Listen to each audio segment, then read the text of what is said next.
We read from the book of Psalms, Psalm 46. God is our refuge and strength, an ever-present help in trouble.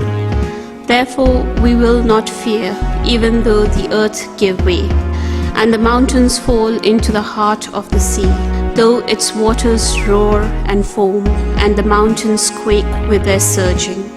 There is a river whose streams make glad the city of God, the holy place where the Most High dwells. God is within her, she will not fall. God will help her at break of day. Nations are in uproar, kingdoms fall. He lifts his voice, the earth melts. The Lord Almighty is with us. The God of Jacob is our fortress. Come and see the works of the Lord, the desolations he has brought on the earth. He makes wars cease to the ends of the earth. He breaks the bow and shatters the spear. He burns the shields with fire.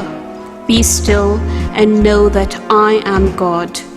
I will be exalted among the nations. I will be exalted in the earth. The Lord Almighty is with us.